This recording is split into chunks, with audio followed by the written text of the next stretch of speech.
कैसे हो आप सभी। तो आज हम लेकर आ गए हैं आपके लिए तमिल लैंग्वेज की रोमांटिक कॉमेडी फिल्म कदाइलिका नेरामल्लाई। तो फिल्म की शुरुआत में हमें पता चलता है कि हमारे प्लेनेट की टोटल आबादी 810 करोड़ के आसपास की है।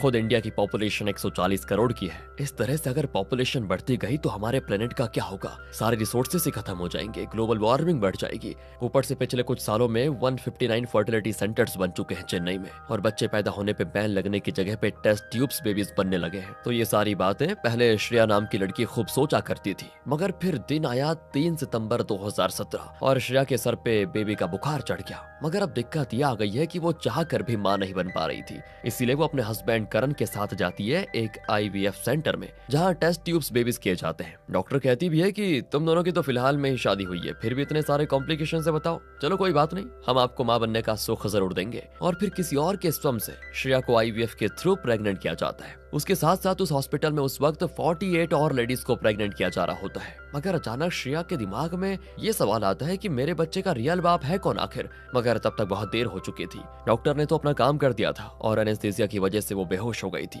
यहाँ से 6 महीने पहले शिफ्ट होती है कहानी, और अब हमें जानने को मिलेगा कि श्रेया आखिर उस कंडीशन तक कैसे पहुंची। तो दोस्तों, श्रेया अपने माँ बाप की इकलौती संतान है। उसके पेरेंट्स उसे बहुत ज्यादा प्यार करते हैं। बाय प्रोफेशन वो एक आर्किटेक्ट है, साथ ही बहुत ही चुलबुली और साफ दिल की लड़की है जिसमें पेशेंस बिल्कुल नहीं है। जो करना है मतलब अभी करना है, ऐसा दिमाग है उसका। वहीं उसका बॉयफ्रेंड करण भी कुछ ऐसा ही है। दोनों 4 साल से रिलेशनशिप में हैं और अब पूरी फैमिली की अनुमति से शादी भी करने वाले हैं। डेट भी फिक्स हो चुकी है और शादी के बाद ये दोनों US में शिफ्ट होने वाले हैं।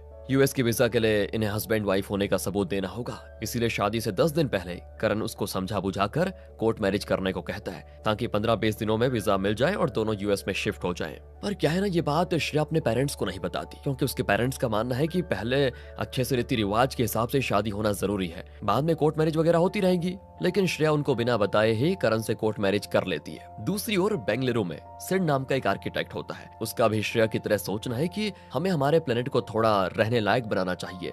वो अपने ऑफिस में पिच भी करता है ग्रीनरी बिल्डिंग बनाने को। उसका आइडिया तो सभी को बहुत पसंद आता है, मगर इसमें खर्चा काफी आ रहा था, इसीलिए वो अप्रूव नहीं करते, जिससे सिड को बहुत ही स्ट्रेस होता है। मगर उसके 2 स्ट्रेस बस्टर दोस्त उसकी सारी उदासी छू मंतर करने का हुनर रखते हैं। इन दोस्तों का नाम है गॉडवर्ड, सेतु। ये दोनों बिल्कुल ही अलग पर्सनैलिटी के लोग हैं। जहाँ सेतु एक गे है और उसे बच्चों से बहुत ही लगाव है, वहीं गॉडवा पहले तो गेस को पसंद नहीं करता, मगर अपने दोस्त को वो किसी तरह एक्सेप्ट कर चुका है। पर वो गे पेरेंटिंग के सख्त खिलाफ है। उसका तो मानना है कि बिना माँ के बच्चे की परवरिश कैसे की जा सकती है बताओ। सेतु उसे बहुत समझाता है कि मैं ही उस बच्चे की माँ बनूंगा भाई, उसका ख्याल रखूंगा। तो गोडवा कहता है कि देखो तुम अमेरिका का कल्चर ना यहाँ प्रमोट मत करो। तभी सिड कहता है कि यार क्या लगे हुए हो, देखो मुझे गे पेरेंटिंग से कोई एतराज नहीं है, मगर मुझे एक और बच्चे को इस दुनिया में लाने से एतराज है। इतने सारे लोग ऑलरेडी दुनिया में है, एक और बच्चा आकर क्या ही करेगा, सिर्फ और सिर्फ हमारे प्लेनेट पे बोझ बनकर रहेगा वो तो। लेकिन यहाँ पर जो सेतु है ना दोस्तों, वो अपने साथ अपने दोस्तों को स्पर्म फ्रीज करने की जिद कर रहा होता है, जिसपे गोडवा कहता भी है कि अरे यार,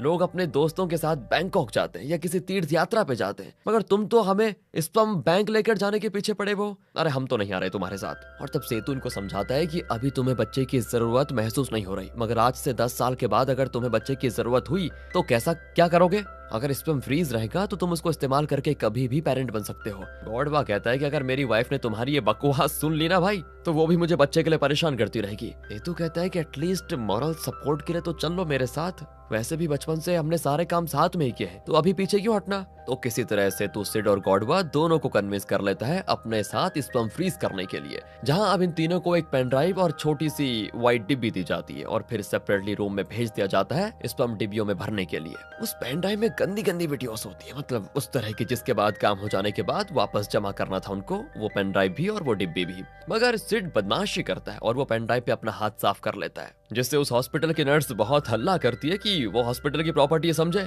मैं उसका हर्जाना कहां से भरूंगी। दूसरी ओर सिड के दोस्त जब उससे कहते हैं कि बताओ यार तुमने पेन ड्राइव चुरा लिया, अरे अब तो हॉस्पिटल वाले तुम्हें परेशान करके ही रहेंगे। सिड बताता है नहीं ऐसा हो ही नहीं सकता, मैंने फॉर्म में अपना गलत नाम और एड्रेस लिख दिया था, तो कोई मेरी तलाशी ले ही नहीं पाएगा। मगर दोस्तों हॉस्पिटल वाले अपने जेब से तो ये लॉस नहीं उठाने वाले थे, इसलिए वो क्या करते हैं कि सिड के स्पर्म को बेच देते हैं, जिससे उनको मिलते हैं 5000 रुपए और उनकी पेन ड्राइव का खर्चा निकल जाता है। अब ये तीनों दोनों जाते हैं एक मॉडलिंग शो देखने के लिए। दरअसल सिड की जो गर्लफ्रेंड है रूही, वो एक मॉडल है। इन दोनों की एंगेजमेंट होने वाली है और रूही उम्मीद कर रही है कि जल्द से जल्द शादी भी हो जाएगी। मगर सिड शादी नहीं करना चाहता, उसे सिर्फ रूही से मतलब है, ना कि शादी और बच्चे से। लेकिन इस बड़बोले सेतु को देखिए क्या करता है, रूही के सामने बक देता है कि आज तो हम तीनों अपना स्पर्म फ्रीज करवा कर आ चुके हैं। और ये सुनकर रूही को लगता है कि बताओ यार, मैं जब शादी और बच्चे की बात करती हूँ तो ये गुस्सा हो जाता है, मगर अपने दोस्तों के कहने पर ये स्पर्म फ्रीज करवाने चला गया। बताओ, वो सिड को सुनाती भी बहुत है। तो सिड कहता है कि तुम तो वैसे भी न्यूयॉर्क जा रही हो अपनी मॉडलिंग के लिए, तो फिर शादी और बच्चों को लेकर इतना क्यों सोच रही हो। रूही कहती है कि मैं एक फीमेल हूँ, मेरे अंदर भी तो मदरली इंस्टिंक्ट है, शादी और बच्चों का ख्याल आना तो स्वाभाविक है। पर मुझे लगता है कि तुम्हें मेरी कदर नहीं है, मैं कुछ भी कहती हूँ तो गुस्सा हो जाते हो, और दोस्त कुछ कहें तो बस उनकी बात मानने के लिए चले जाते हैं, भले वो मरने के लिए क्यों ना जाए। बात बहुत ज्यादा बढ़ जाती है दोस्तों। सिड देखता है कि ये तो ज्यादा नाराज हो रही है, तो वो उसकी खूबसूरती की तारीफ वगैरह करके उसको शांत करवा देता है। इधर यहाँ कोर्ट मैरिज के बाद श्रेया अपने ऑफिस में ही जी जान लगाकर एक प्रोजेक्ट कंप्लीट करने में लगी होती है। और जिस दिन उसका प्रोजेक्ट कंप्लीट हो जाता है तो उसका बॉस कहता है कि तुम हमारी कंपनी की बहुत ही होनहार वर्कर हो, मैं कभी नहीं चाहता कि तुम हमारी कंपनी को छोड़कर यूएस में शिफ्ट हो जाओ। खैर, तुम लगातार 2-3 दिन से काम कर रही हो, जाओ थोड़ा रेस्ट कर लो, तुम्हारी शादी जल्दी होने वाली है, तो इतना काम करके स्ट्रेस मत लो। इसके बाद दोस्तों श्रेया सीधा जाती है अपने हस्बैंड के घर पर, वो भी शराब वगैरह लेकर कि इतने दिनों से काम कर रही थी तो आज मस्त करण को सरप्राइज कर दूंगी, उसके साथ शराब पीकर प्यारी प्यारी बातें करूंगी और क्वालिटी टाइम स्पेंड हो जाएगा। मगर दोस्तों, करण को सरप्राइज देने की जगह श्रेया को ही सरप्राइज मिल जाता है, क्योंकि करण अपने बेडरूम में अपनी एक फीमेल फ्रेंड के साथ लगा हुआ था टोटल। श्रेया अपनी आंखों से ये नजारा देखकर बिल्कुल शॉक हो जाती है। एक बार देखने में तो उसको अपनी आंखों पर भी भरोसा नहीं होता, तो वो दरवाजा खोलकर दोबारा देखती है। ओह, इस बार करण उसको देख लेता है। वो फटाक से कपड़े वपड़े पहनकर श्रेया के सामने आ जाता है कि बेबी सॉरी, तुम जैसा समझ रही हो वैसा कुछ नहीं है, ये तो मेरी ऑफिस में काम करने वाली लड़की है, हमारा कुछ भी सीरियस नहीं चल रहा, मैं सब कुछ ठीक कर दूंगा। पर अब क्या ठीक करेगा ये, श्रेया का दिल टूट टूट कर बिखर चुका था। अब तो वो करण की शक्ल नहीं देखना चाहती, वो सीधा अपने घर आकर खुद को रूम में लॉक कर देती है और अपने पेरेंट्स के लाख कहने पर भी दरवाजा नहीं खोलती। कुछ दिनों के बाद उसकी फेवरेट आंटी आती है, उनके लिए वो सिर्फ दरवाजा खोलती है। दरअसल वो आंटी श्रेया के लिए पार्टनर इन क्राइम थी, उन्हें श्रेया के सारे करतूतों के बारे में पता था, तो अब वो उन्हें करण की चीटिंग के बारे में भी बता देती है। आंटी कहती है अच्छा हुआ शादी करने से पहले सारी करतूतें सामने आ गई, कभी सोचा है कि अगर शादी हो जाती तो कितना झमेला होता, पहले डिवोर्स लेना पड़ता, फिर पूरे समाज में तुम डिवोर्स ही कहलाती। श्रेया कहती है कि पर मैंने तो उससे कोर्ट मैरिज कर ली है और करण ने मुझे ये बात किसी को बताने से भी मना किया था। दोस्तों, अब श्रेया जाती है लॉयर से बात करने के लिए डिवोर्स के बारे में। वो बहुत ही बुरी तरीके से अपने इस ब्रेकअप फेज से डील कर रही होती है, सारा दिन बस शराब पीकर अपने कमरे में पड़ी रहती है। उसे मतलब एक तरफ से अब मर्द जात से नफरत ही हो गई है, वो सोच लेती है कि अब तो मैं शादी वादी कभी करने वाली हूँ नहीं। उधर दोस्तों सिड की एंगेजमेंट वाली दिन की बात है, उसने पूरा वेन्यू बुक किया होता है, सारे गेस्ट्स वगैरह वहां पर आ चुके होते हैं। वो आते हैं, वेट करते हैं, खाना खाते हैं और फिर वेट करते हैं, मगर रूही नहीं आती, जिससे सिड का दिल बैठा जा रहा होता है कि कहाँ गई। उसे लग रहा था कि कहीं रूही के साथ कोई अनहोनी तो नहीं हो गई, मगर काफी लेट में रूही के पेरेंट्स आते हैं उदास होकर और सिड को रूही की लिखी हुई एक लेटर देते हैं, जिसमें उसने लिखा था कि मैंने खुद को बहुत समझाया मगर मुझे तुमसे एंगेजमेंट करना सही नहीं लगा। हाँ, प्यार तो मैं तुमसे बहुत करती हूँ, मगर प्यार ही सिर्फ जिंदगी गुजारने के लिए काफी नहीं होता। दोस्तों, सिड का भी ब्रेकअप हो चुका है, साथ ही समाज में उसका मजाक भी बन गया है। सिड अब यहाँ से जैसे पागल ही हो जाता है और अब वो हर एक लड़की पे हिट कर रहा होता है। उसे जो पसंद आ जाती उसे इम्प्रेस करके होटल में ले जाने से पहले वो एक बार भी नहीं सोचता। और वहाँ श्रेया को उसके पेरेंट्स शादी ब्याह में लेकर जाते हैं ताकि वहाँ उसे कोई लड़का पसंद आ जाए, मगर श्रेया तो किसी लड़के को देखना भी पसंद नहीं करती, मगर हाँ उसे बच्चों में बड़े इंटरेस्ट होता है। अब एक बार की बात है कि श्रेया अपनी मॉम के साथ एक बेबी के फंक्शन में जाती है। वहाँ जब वो बेबी को गोद में लेती है तो उसके अंदर की मदर इंस्टिंक्ट जाग जाती है। तभी उसकी मॉम उसके पास आकर कहती है कि बेटा, हमारे जान पहचान में एक लड़का है, उसने तुम्हें देखा और अपने पेरेंट्स से कहा कि वो शादी करने में इंटरेस्टेड है, शादी कर लो, बच्चे कर लो, फिर सब ठीक हो जाएगा, तुम करण से भी मूव ऑन कर लोगी फिर। मगर श्रेया जो थी ना, उसके तो सोचने का तरीका ही अलग हो गया है। वो करण से मूव ऑन तो करना चाहती थी, मगर किसी लड़के पे ट्रस्ट नहीं करना चाहती, वो शादी नहीं करना चाहती साफ तौर पर। इसीलिए वो अपना खुराफाती दिमाग लगाती है कि चलो शादी ना सही, बच्चा तो मैं कर ही सकती हूँ, दुनिया मॉडर्न हो गई है, IVF जैसी चीजें अवेलेबल है। तो वो बिना अपने पेरेंट्स को ये बात बताए सीधे जाती है करण के पास और कहती है कि तुमने जो किया ना उससे मैं बहुत ही गुस्सा हूँ, मैं शादी तो नहीं करना चाहती तुमसे, मगर जो कोर्ट मैरिज हुआ है उसके हिसाब से हम पति पत्नी है, तो तुम्हें मेरे काम में मदद करनी पड़ेगी। इसके बाद वो करण के साथ IVF सेंटर जाती है और बताती है मेरे हस्बैंड से होता ही नहीं है, इन्हें मेडिकल प्रॉब्लम है, इसीलिए मैं IVF का सहारा लेना चाहती हूँ डॉक्टर। पर डॉक्टर कहती है कि आपकी तो अभी हाल फिलहाल में ही शादी हुई है, इतनी जल्दी आपको ऐसी प्रॉब्लम तो आनी नहीं चाहिए थी। पर छोड़िए, अब क्या ही कर सकते हैं। तो दोस्तों, डॉक्टर के पास श्रेया जमकर करण की मर्दांगी का मजाक उड़ाती है और उसके बाद आईवीएफ की हेल्प से प्रेग्नेंट हो जाती है। लेकिन आखिरी समय में आता है उसके दिमाग में कि यार मैं तो ये पूछना भूल ही गई कि ये किसका स्पर्म था, मैं किसके बच्चे की मां बन रही हूँ। मगर एनेस्थीसिया की वजह से वो तो बेहोश हो जाती है। आगे श्रेया सारे प्रेगनेंसी किट खरीद कर लेकर आती है, अच्छे से चेक करती है कि मैं प्रेग्नेंट हुई या फिर नहीं। और जब उसे कंफर्म हो जाता है कि मैं प्रेग्नेंट हूँ तो वो खुशी से झूम उठती है। वो अपना पहले से ज्यादा ख्याल रखती है और फिर कुछ वक्त के बाद अपने इस कांड के बारे में अपने पेरेंट्स को बता देती है कि मॉम डैड मैं प्रेग्नेंट हूँ।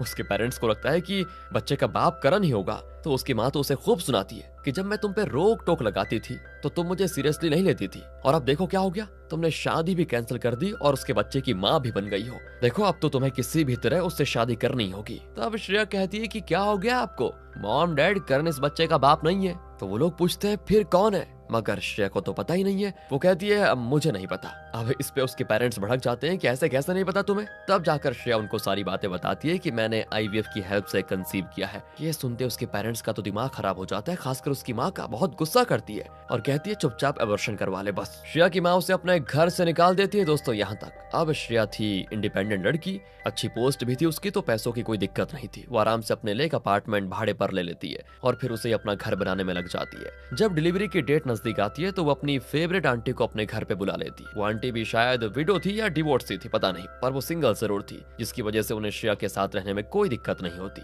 अब एक दिन की बात है दोस्तों, श्रेया आराम से पॉपकॉर्न खाते हुए टीवी पे न्यूज देख रही थी। तो उसे अजीब सी न्यूज दिखती है एक, जिसमें एक साइको के बारे में बताया जाता है कि वो लड़कियों के साथ जबरदस्ती करके उन्हें प्रेग्नेंट करता है, क्योंकि साइकोस के सोचने का तरीका बहुत अलग होता है। वो किसी भी तरह अपनी सोच को आगे बढ़ाना चाहते हैं। वो चाहते हैं कि मेरे जैसे और भी लोग इस दुनिया में हो, इसीलिए वो अपने बच्चे पैदा करना चाहते हैं। ये बातें हो रही थी साइको के बारे में। अब ये देखकर श्रेया का दिमाग खराब हो जाता है कि कहीं मेरे बच्चे का बाप भी कोई साइको तो नहीं है, वरना कोई 5,000 के लिए अपना स्पर्म थोड़ी बेचेगा। फिर वो जाती है डॉक्टर के पास और उनसे सवाल करती है कि मेरे बच्चे का बाप कौन है। डॉक्टर का तो यही कहना होता है कि हम स्पर्म डोनर का नाम और प्रोफाइल आपके साथ शेयर नहीं कर सकते। श्रेया बड़ी हैरान होती है, उसके दिमाग में अजीब अजीब सवाल आ जाते हैं अब। और फिर वो एक नर्स को पैसे खिलाकर पता करती है कि ये स्पर्म बैंगलोर से आया था। तो वो अपने बच्चे के बाप का पता लगाने के लिए बैंगलोर जाती है, मगर वहाँ वो पहले अपने ऑफिस का काम निपटाती है। उसको एक सेमिनार के लिए बुलाया गया था। वहाँ बैंगलोर के बहुत सारे आर्किटेक्ट्स जमा हुए थे। वहीं सिड की नजर श्रेया पर पड़ती है, जो कि स्पीच दे रही थी। उसको देखते जैसे सिड को उससे प्यार हो जाता है, मगर वो बस दूर से ही उसको देखकर खुश होता है, कोई स्टेप नहीं लेता।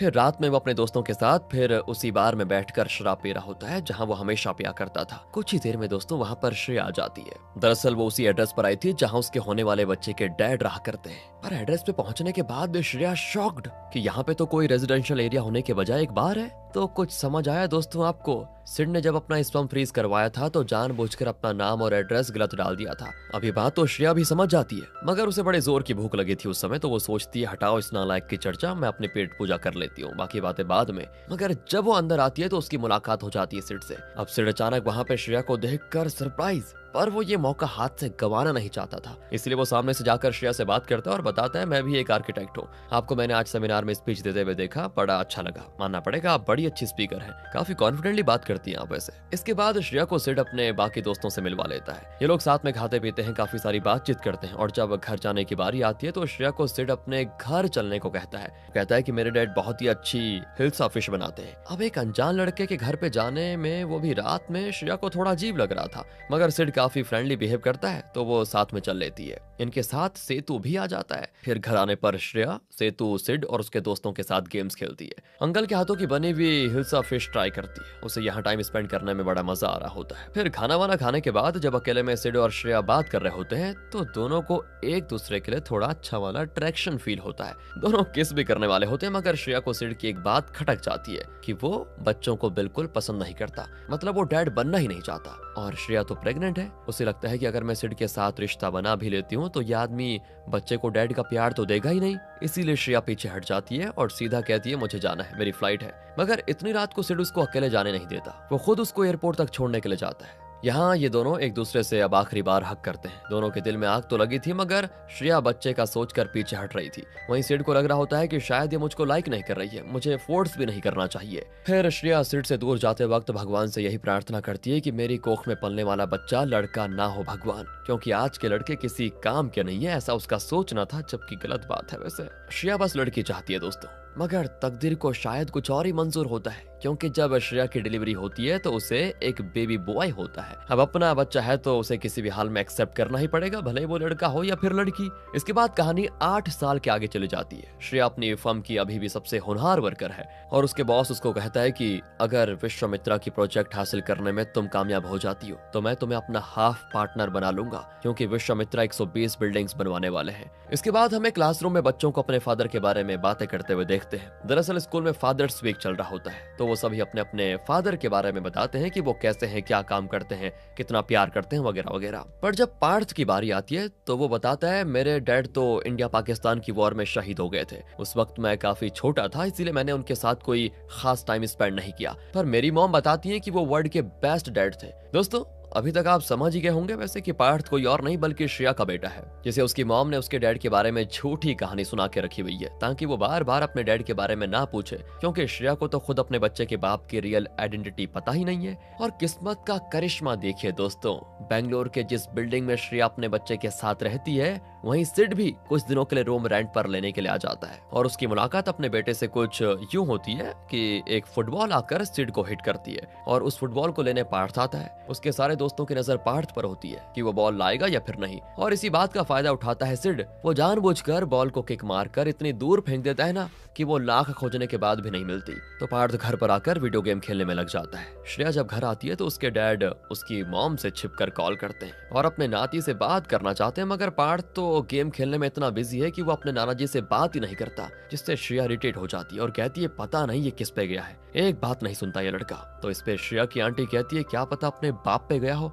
तभी दरवाजे पे डोरबेल बजती है और विवेक नाम का लड़का हमेशा की तरह कॉफी पाउडर मांगने आ जाता है। तो इस पे अकेले में श्रेया की आंटी कहती है कि बेचारा पिछले 2 साल से तुमसे कॉफी पाउडर मांगने के बहाने बात करने आता है, एक बार चांस दे दो उसको। पर श्रेया का तो है कि मर्द जात से यकीन ही उठ गया, वो अब किसी और मर्द को एक मौका तो छोड़िए जरा भी क्लोज नहीं जाना चाहती। कुछ देर के बाद जब श्रेया पार्थ के कमरे में जाती है तो देखती है कि वो तो अपने नाना जी से वीडियो कॉल पे लगा हुआ है और उन्हें बता रहा है कि पता है नाना जी, एक पागल आदमी ने आदित्य की फुटबॉल को जोर से हिट करके पता नहीं कहाँ गुम कर दिया। अब अगर मैं आदित्य को नई फुटबॉल नहीं दूंगा ना तो वो मुझे फुटबॉल की तरह किक करेगा, प्लीज आप मुझे फुटबॉल दिला दो ना। ये सब जानने के बाद श्रेया अगले दिन जाती है प्लेग्राउंड में और उस आदमी को दोस्तों जिसने फुटबॉल खो दिया था उसको ढूंढने जाती है। पर जब पार्थ बताता है कि मॉम यही है वो आदमी तो सिड और श्रेया दोनों ही शॉक्ड हो जाते हैं। दोनों फिर थोड़ी बातें करते हैं आपस में। श्रेया को सिड बताता है कि मैं तो यहाँ एक प्रोजेक्ट के सिलसिले में हूँ और 2-3 महीने तक रहने का इरादा है बस यहाँ पर। अब इन दोनों की मुलाकात विश्वामित्रा के ऑफिस में होती है, जहाँ इन दोनों के अलावा और भी कई सारी कंपनीज के आर्किटेक्ट्स पार्टिसिपेट करते हैं प्रोजेक्ट हासिल करने के लिए।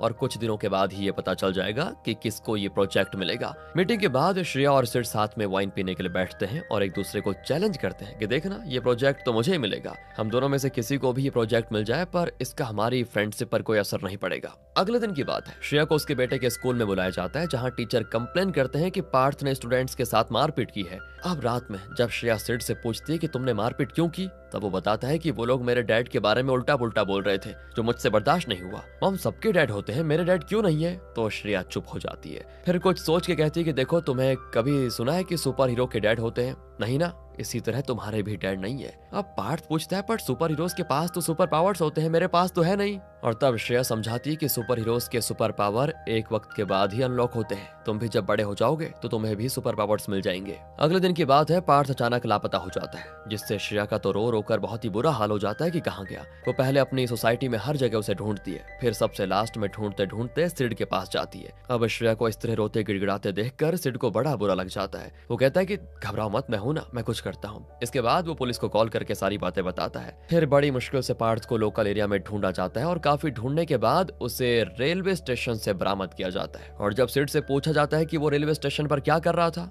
तो वो बताता है कि मैंने सुना है मेरे डैड बैंगलोर के थे, इसीलिए मैं वहीं जा रहा था उनके बारे में पता लगाने। ये सुनकर सभी हैरान। मतलब दोस्तों पार्थ को अपने डैड के बिना बहुत ही अधूरा अधूरा सा लग रहा है, उसकी जिंदगी में पिता की कमी है। और अब जैसे ही सिड को पता चलता है ना कि श्रेया सिंगल है, उसका हस्बैंड का कोई चक्कर नहीं है, तो वो खुश हो जाता है और एक पिता की तरह पार्थ को डराता धमकाता भी है कि फिर से बेटा अगर ऐसी कोई हरकत की ना तो मुझसे बुरा नहीं होगा। अगले दिन की बात है, सिड न्यू फुटबॉल खरीद कर पार्थ को गिफ्ट भी करता है। इतना ही नहीं, वो उसे फुटबॉल खेलना भी सिखाता है ताकि पार्थ के स्कूल के फुटबॉल टीम में उसका सिलेक्शन हो जाए। तो इस तरह से सिड अपनी तरफ से हर कोशिश करने लग जाता है श्रेया की जिंदगी में अपनी जगह बनाने के लिए। वो जो विवेक था ना, जो 2 साल से श्रेया पे लाइन मार रहा है, वो हमेशा कॉफी पाउडर मांगने को आया करता है, उसी की बात कर रहा हूँ मैं। तो एक दिन सिड एक डिब्बा उसको कॉफी पाउडर खरीद के दे ही देता है। साथ ही वो स्ट्रिक्टली विवेक से ये भी कहता है कि अब श्रेया के दरवाजे पे दस्तक मत देना, समझे। और श्रेया भी जब नोटिस करती है कि पार्थ और सिड की बहुत ही अच्छी दोस्ती हो गई है, दोनों साथ में बाप बेटे जैसे लगते हैं, तो उसे बड़ी खुशी होती है। उसे पार्थ की लाइफ में एक फादर फिगर चाहिए था। साथ ही वो सिड की ओर तो 8 साल पहले से अट्रैक्टेड थी,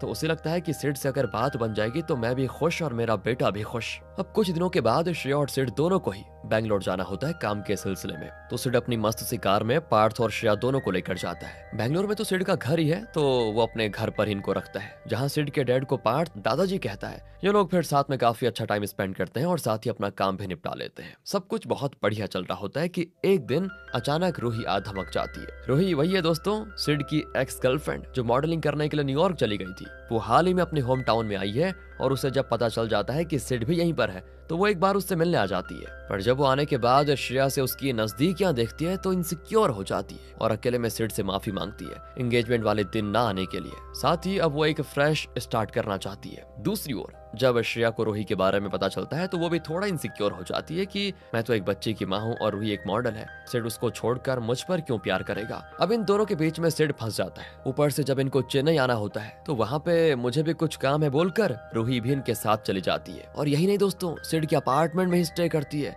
जिससे श्रेया को और बुरा लग जाता है। मगर वो डायरेक्टली कुछ कर नहीं पाती, क्योंकि अभी तक श्रेया और सिड के बीच जो कुछ भी हुआ था वो अचानक हुआ था। उस रिश्ते को इन्होंने कोई नाम नहीं दिया था। मगर रूही नोटिस कर रही होती है कि सिड श्रेया के प्यार में पड़ गया है। वो हर टाइम श्रेया और पार्थ के साथ टाइम स्पेंड करने के चक्कर में लगा रहता है। इसीलिए रूही दोस्तों सिड को अपने हुस्न के जाल में फंसाने के लिए सेड्यूस करने की भी सारी कोशिशें करती है, मगर कोई फायदा नहीं होता। कुछ दिनों के बाद पार्थ का बर्थडे आता है। श्रेया ने तो सिड को इनवाइट तक नहीं किया था। वो तो पार्थ ही है जो जिद पे अड़ा हुआ है कि अंकल आपको तो मेरे बर्थडे पे आना ही होगा, वरना मैं केक कट नहीं करूंगा। दूसरी ओर रूही आज वापस बैंगलोर जाने वाली है, तो कहती है कि मैं तुम्हारे फ्लैट पे ही रुकी हुई हूँ सिड, फिर भी तुमने अच्छे से मेरे साथ टाइम स्पेंड नहीं किया और अब मैं जाने वाली हूँ। आज की रात यहाँ मेरी आखिरी रात है, चलो ना डिनर करने चलते हैं बाहर। मगर सिड उसे साफ साफ मना कर देता है, ये कहते हुए कि आज तो मुझे पार्थ के बर्थडे पार्टी में जाना है। अब यहाँ श्रेया को देखना है कि सिड किसे चूज करता है। मगर दोस्तों रात में सिड तो सुपर हीरो के कॉस्ट्यूम में आकर सभी को सरप्राइज कर देता है।